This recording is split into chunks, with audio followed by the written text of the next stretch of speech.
not sure how long this tired old joke has traveled around that marriage is a fine institution if you're willing to be put into an institution. Unfortunately, there are a lot of people out there in our world that view marriage that way. In fact, we're living in a Western world that now, according to recent polling, finds a large majority with a view that marriage is an outdated institution for those who want to enter into it. In our generation, we reached an interesting milestone where more couples are living together than marrying. Frankly, our self-absorbed, self-promoting, self-serving world finds it difficult to surrender to the foundational principles within marriage, first and foremost, self-denial, which is why marriage has the opportunity to be the most sanctifying relationship on the planet it can be, simply because it calls men and women to die to self, and especially men. If you have your Bibles, turn to 1 Peter chapter 3. We finally arrive at the subject of men. Women never thought it would arrive. You have lived to see it. Here we are. As you're turning, the Apostle Paul described marriage to men in these kinds of terms. He wrote, "Love your wife like you love your own body. Love your wife like you love yourself," Ephesians 5:28. He also gives the ultimate command when he tells husbands to love their wives like Christ loves the church. And if you're wondering what that might mean, Paul goes on to add, who gave himself up for her. That's the ultimate act of sacrificial love, self-denying love, Christ literally dying so that he can redeem sinners to himself and call them his bride. You know, that kind of sacrifice isn't a partial sacrifice. You don't almost slightly die, do you? You don't die 60% and remain alive 40%, do you? If you die, you're dead. I know this is very profound truth, but it's the truth, isn't it? According to marriage, or the Bible, that is, marriage is tantamount to dying. Dying to self-desire, dying to self-ambition, dying to self-preservation, dying to self-will, dying to self-absorbing, self-satisfying lives. A good marriage is a marriage that is constantly putting self to death. There's just no more room then for you. Which means then that a successful marriage isn't so much about finding the right person as it is in being the right person. Lenski, the Greek scholar, made this interesting statement about marriage returning to God's original design when he wrote nearly 100 years ago. And commenting on this particular text, he wrote this: "You cure selfishness and you replant the Garden of Eden." Isn't that an interesting thought? You replant the Garden of Eden. This is why marriage, by the way, happens to be the greatest demonstration of the love of Christ and the gospel. You're in 1 Peter chapter 3, where Peter has been describing what the world can't dismiss. It can't ignore this kind of Christ-exalting, gospel-delivering marital relationship. Now, he began, as you may remember, with the wives in verse 1, ranking under their husbands' leadership in voluntary submission. And in our study, we explained how this isn't an undermining of her personal worth or value, but an expression of it. She now has the unique opportunity to model Jesus Christ, who voluntarily submitted to the will of his Father. Jesus was and he is co-equal in his essence. He is co-eternal. He is equally divine with the Father, yet willingly subordinating himself to the will of his Father. So the submissive wife models that, though equally human and equally valuable and co-equal in essence as it relates to the gospel, voluntarily submitting to the will of her husband. Now the husband has a unique opportunity to model Christ as well by giving in sacrificial, self-denying love, winning and keeping and caring for his bride. So in a good marriage, both the husband and the wife model different aspects of Jesus Christ, their Lord and leader. Now, having spent 6 verses on wives, Peter wraps up the paragraph by delivering 1 verse to husbands. And it might look unfair. This isn't because women need more help, I don't think. It's probably because of the simple fact that women love information and men don't read the directions. So at least get 1 verse in there, and maybe we'll keep them awake for that long. Actually, and I'm teasing, as you're going to observe with me over these next few weeks, this 1 verse for husbands is as loaded as the previous 6 verses for wives.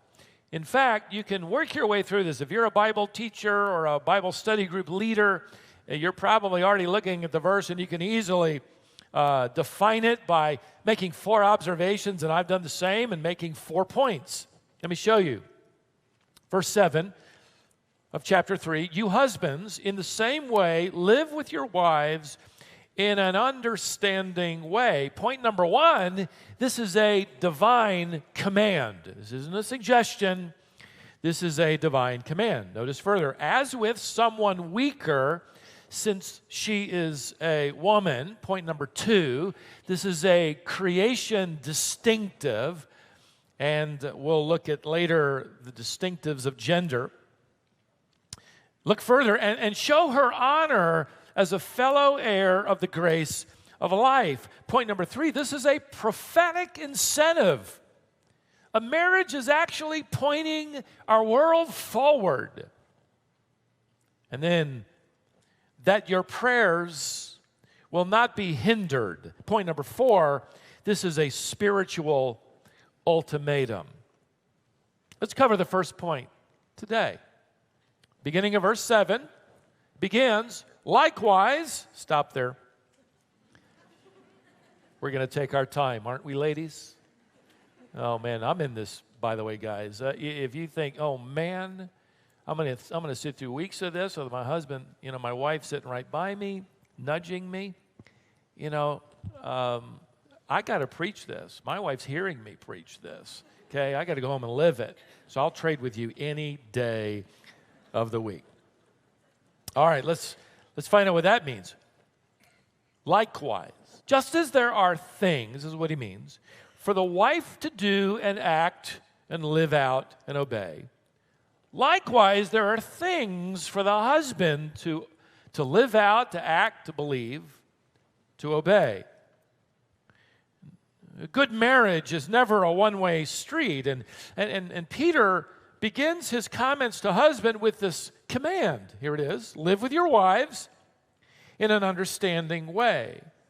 Now, ladies, if you thought it was impossible for you to have the commands delivered to you about being submissive, imagine how impossible this command is for men. I mean, how many men in here can raise their hand and say, I understand my wife? It's unanimous. Well, do we have an auditorium filled with disobedient husbands? Some wives are going this. No. Or honest husbands. We would like to think that, right? Probably honest. Now, before we dive into the meaning of understanding your wife, don't skip over so fast this first expression. Husbands, live with your wives. This isn't a reference to your address. This isn't, what's your address? You live in the same neighborhood? It'd be a great idea if you lived in the same house. It's not a reference to the address. It's a reference to your attitude. In fact, the verbal form here in the original language is so rare, it only appears here in the New Testament this one time. In fact, one author writes that this expression in the Greek language is the nearest equivalent we have to the English expression, making a home for. Making a home. This then gives us our distinction. We say it like this. There's a vast difference between a house and a what? A home. That's what Peter's saying. Essentially, husbands, make your house a home with and for your wife. That's going to require much more than you just, bringing home the bacon. I brought home the paycheck. What more does she want? Now, this is an attitude. You're bringing home yourself. Live with, dwell with, partner with, commune with is the idea. Your wife. By the way, I read recently the results of one survey that the average husband and wife talk to each other 37 minutes a week. That's past, they get the butter and get the kids and let's go and whatever. It's conversation, 37 minutes per week. That's a housing arrangement, not a home. Now that's surviving marriage. That's not growing a garden. It'll never replant Eden. In fact, it's possible. We're all very aware. It's possible to go days, weeks, months, years with sort of this, truce where the weapons are laid down. Still, the undergirding attitude of competition has replaced cooperation. Unresolved conflict kind of wears away the fabric of the marriage, and people can stay together, spouses, for good reasons, but never the best reasons. In fact, we live in a world, those that do marry, who often stay together for the sake of the children. That is commendable, but that's not the biblical reason. I actually came across one case recently. An 89-year-old wife and a 92-year-old husband had been married for decades, sought for a divorce. 89-year-old wife, 92-year-old husband. The judge was astonished, and he asked them why. After all these years, do you now want a divorce? And they answered, we wanted to wait until all our children died.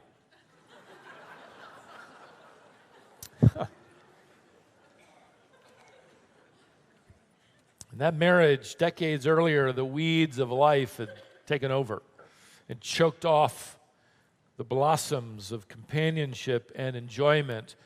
Those are the things, by the way, that blossom on the stems of sacrificial love and humility and commitment. Beloved, a garden never happens by accident.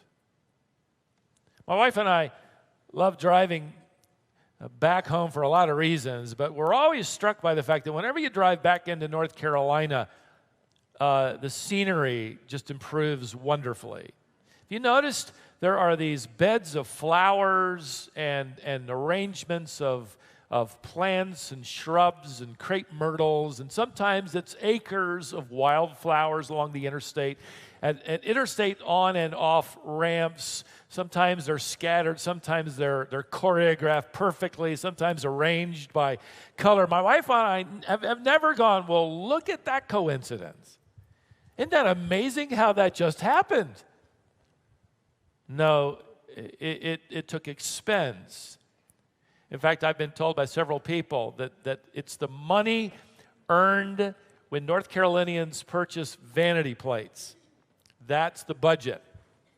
Good reason to buy vanity plates. I have one, poimenos, the Greek word for shepherds. No one ever will know what it means out there, but I do. It's a good reminder. That money, I feel better about that today, actually goes to those arrangements. And then took timing. And it took planning. And it took skill. And then it took labor. And it took sweat. And then it took more sweat. And then it took more sweat. In the state of your marriage, the same is required. And husbands, According to the thinking of God revealed in His Word, we happen to be the chief gardener in the marriage. We take the lead in replanting, as it were, the Garden of Eden. Now notice Peter writes, husbands, live with your wives in an understanding way. Your translation might read, live with your wives according to knowledge. Both good translations. The word here refers to insight and then a conscious sensitivity. It combines the idea of intelligence with action. So it's not just knowledge, it's application. One author said, it is intelligence through observation that leads to consideration by means of action. So it's both. And that kind of thing isn't going to happen in a moment. In fact, it's going to take a lifetime of study. Maybe you're old enough in the faith and you've read these passages, and maybe you've been to a marriage seminar, and you're well aware of where we're going as we track through this, but has it ever occurred to you that a woman is never told to understand her husband? It's interesting to me. Probably the fact remains that most women probably do already. They're more observant, more intuitive. They're gathering data all the time. They're picking up on everything. They're constantly watching and weighing. And men just want to know what's for supper, and nothing else really matters. One author, I think is very funny, said this. He said, women are satellite antennas picking up signals and information from around the universe. Men are cordless telephones, and if they wander 200 feet away from home, they lose the signal. Well, generally, not always, but generally, that's true. Nevertheless, the interesting command remains that the less intuitive are to understand the intuitive. The less observant are to watch the more observant. Men tend to let each other off the hook. They talk to each other. Okay, we talk to each other and say, well, you just can't understand women. I mean, they're so complicated. I'll never figure out women. Has it ever occurred to you as well that the Bible never asks you to try and understand women? It asks you to try and understand a woman. One woman.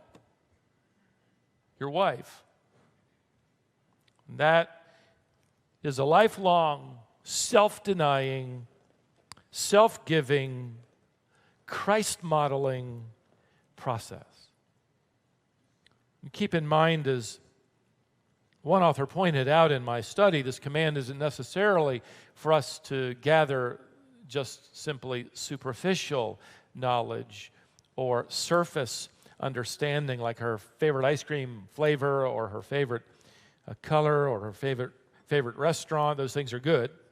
What Peter is talking about here is related to knowing her challenges and her desires and her needs, and then acting on that knowledge by giving yourself to assisting and encouraging and guiding her through life. This is where the husband literally plays out the role of shepherd.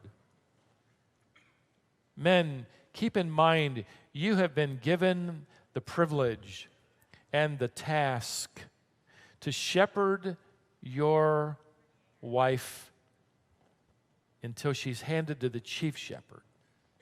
You are shepherding her home. Home. Now, by the way, and I want to insert this here, Peter did not tell earlier the wives to respect and follow their husbands because they deserved it.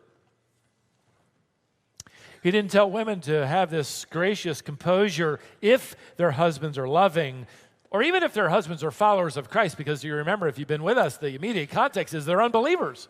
They're disobedient to the gospel. Now, husbands, the same shoe is going to fit here for us. He's not suggesting that if your wife respects you and follows you, and if she has gracious composure, then, study her. Sacrificially love her. Care for her. No, in spite of the fact that she might not have a gracious spirit and respect for you. See, marriage is not a quid pro quo arrangement. Hey, if you scratch my back, I'll scratch yours. It's been a week since you scratched mine, so I'm not going to scratch yours for another week. You do this, I'll do that. That's an arrangement. Listen, it's easy to love the loving. It's easy to be gracious to the gracious. It's easy to care for those who are caring. It's not what he's talking about here. He's talking about doing this as a command and obedience to the design of God to fulfill 100% of what he wants of each of us. He focuses here on men.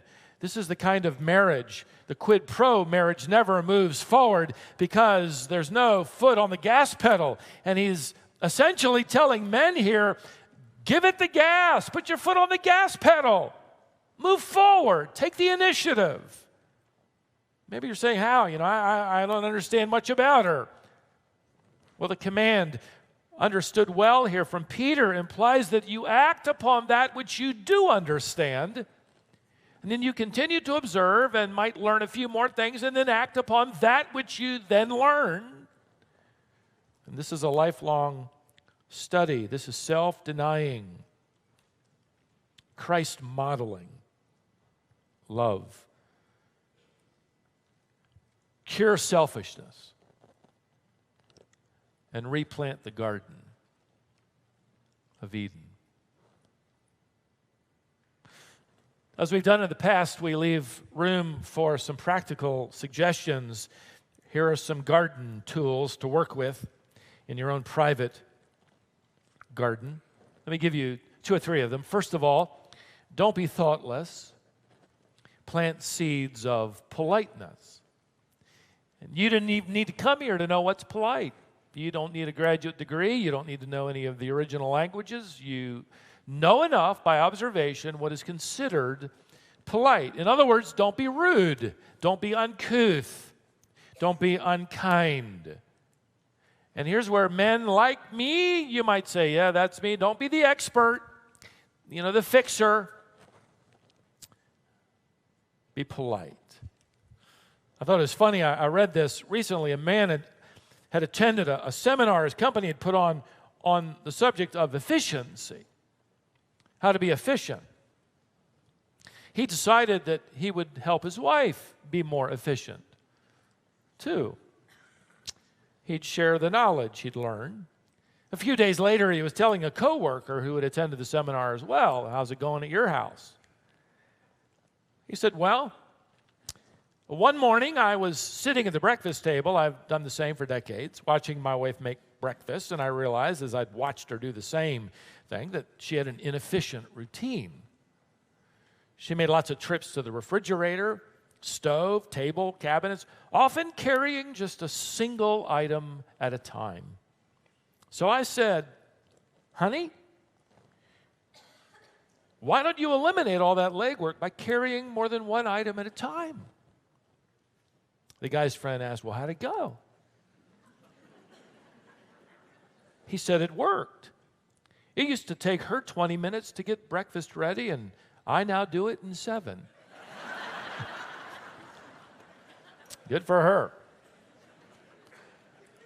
By the way, the Apostle Paul adds a note to husbands along this same garden tool as he writes to the husbands of the church. It's a very interesting phrase. He says this, husbands, love your wives. We've heard that before. But then he adds, and do not be embittered against them. Colossians 3:19. Don't be embittered. The word for embittered carries the idea of rudeness, of harshness, of being sharp-tongued. Paul's statement is actually referring to a man who has arrived at the state of embitteredness. This is his ongoing impatience and thoughtlessness. This is a man who, frankly, has become filled with himself so that he no longer cares if his wife is hurt or happy, whether she's crying or contented. Just do it in another room, for goodness sake. Trying to watch the game.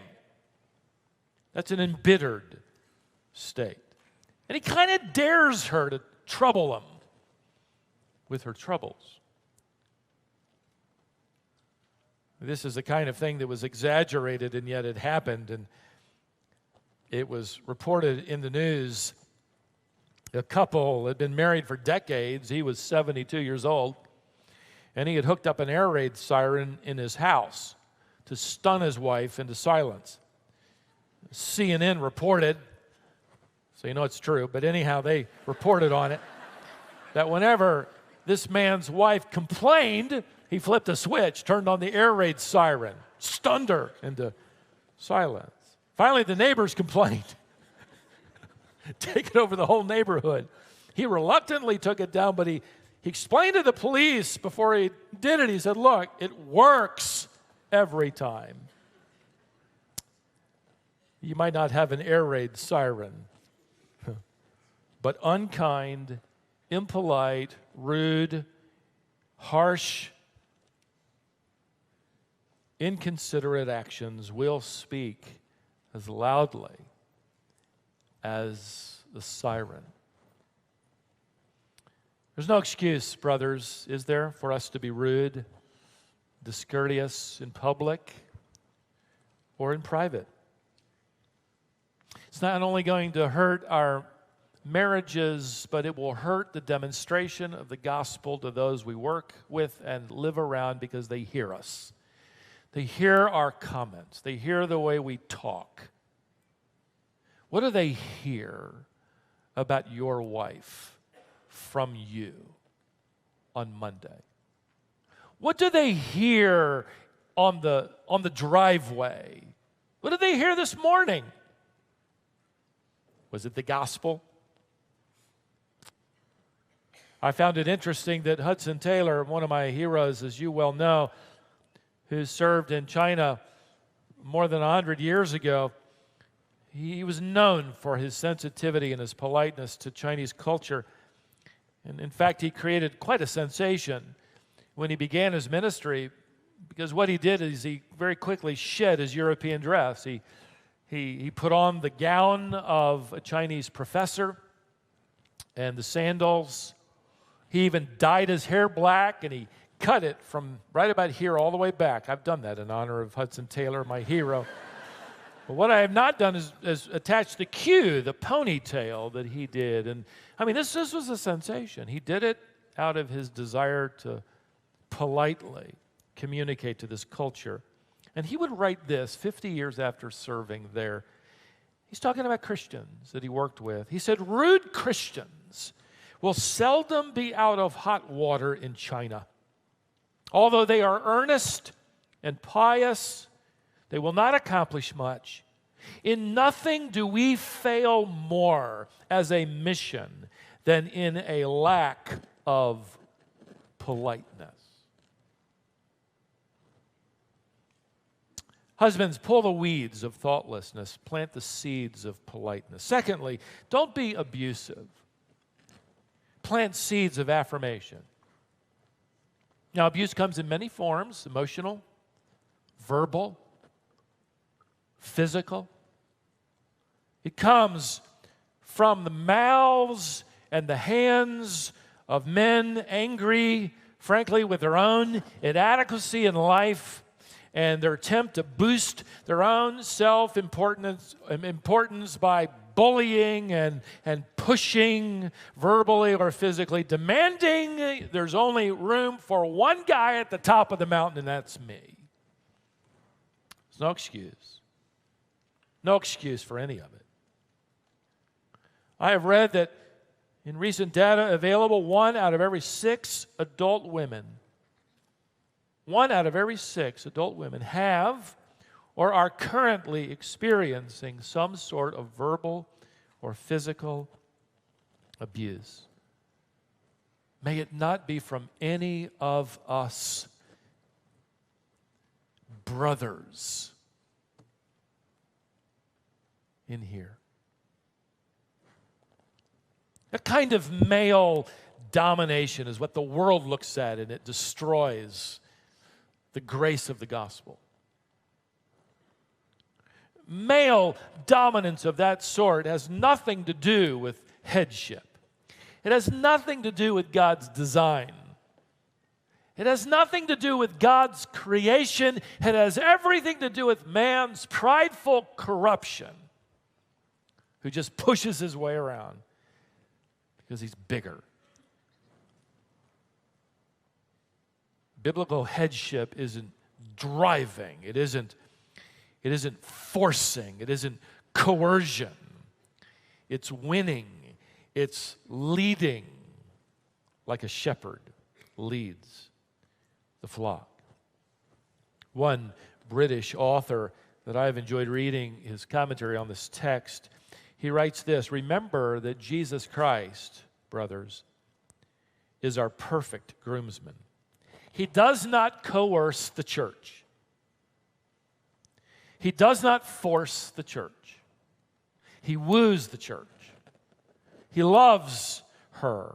He lays his life down for her. He wins her heart and brings her to glad obedience. It isn't harsh or manipulative, but loving and gracious for the good of the church and the glory of his Father. That's it. That's it. Husbands, if you want to live with your wives with kind consideration, begin building verbal bridges, not verbal walls. Try praising your wife, even if at first it frightens her.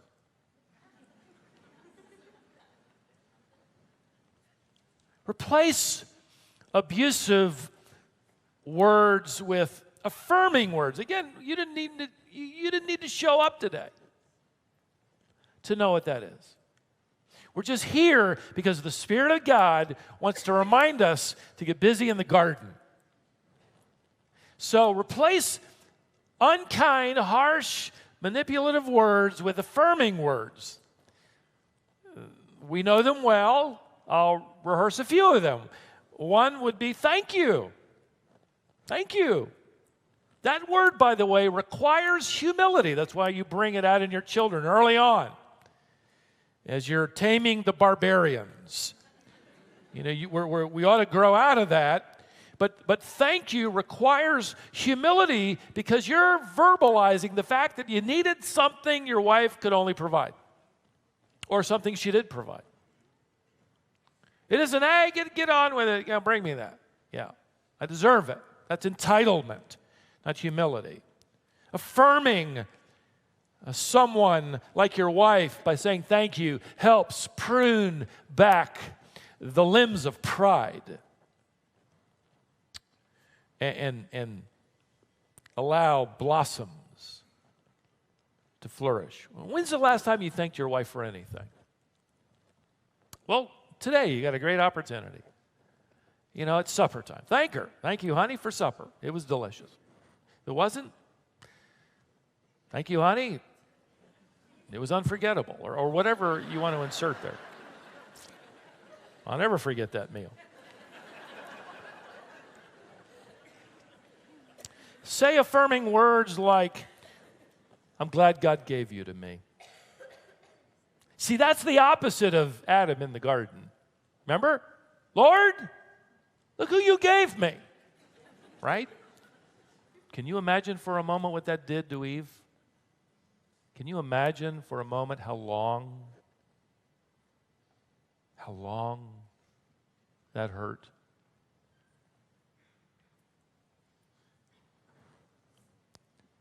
I would hope that Adam, and we have every indication that he did, would say a phrase like, I was wrong. Will you forgive me? That is humility, is it not? That's pride-killing language. Imagine an admission of wrong from we who are the man of the house. I was wrong. Forgive me. That's ego crushing, humility planting words of grace. So say it often. In fact, I came across this in Ray Pritchard, who's spoken for me here at Colonial in our summer series. In his devotional commentary, he makes the interesting statement that it takes 8, 9, or 10 positive comments to offset one destructive, critical comment. 8, 9, or 10 kind words are needed to erase the effects of just one hurtful, unloving, careless word that's been written on the tablet of someone's memory.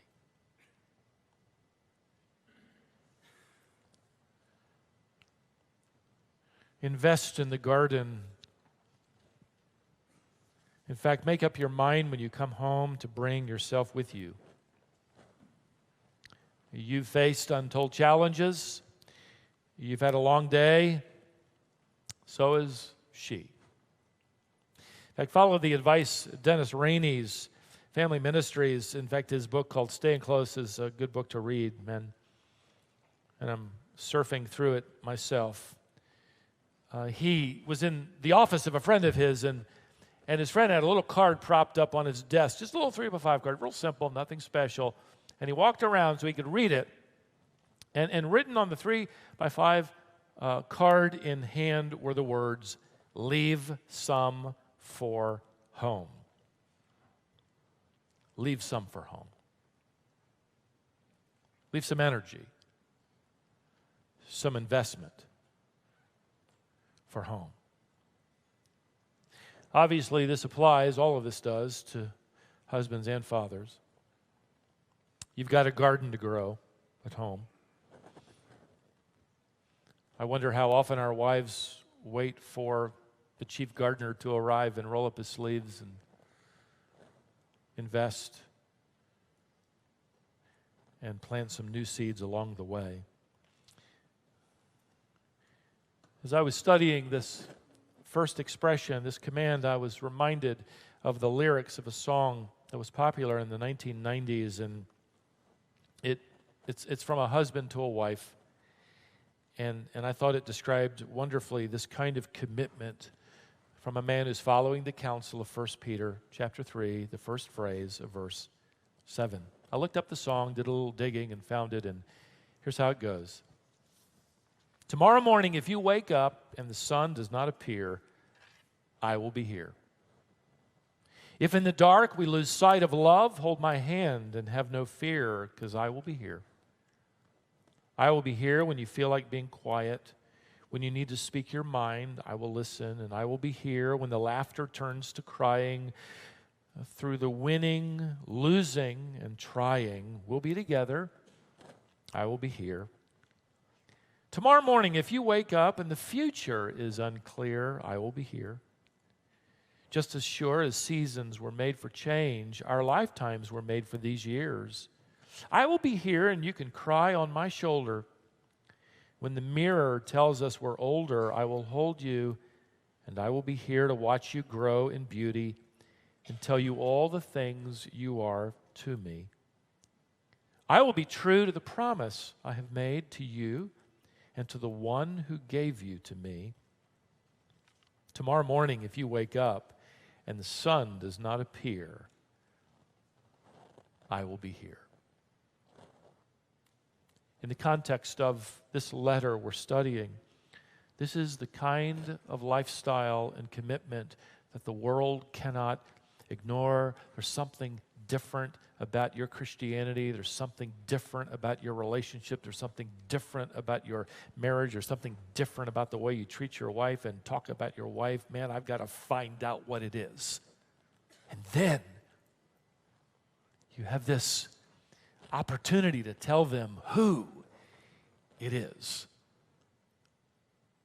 who enables you, who loves you like you're trying to model after, who your shepherd is, the one who says to you and me, to all of us, and he never misses a beat,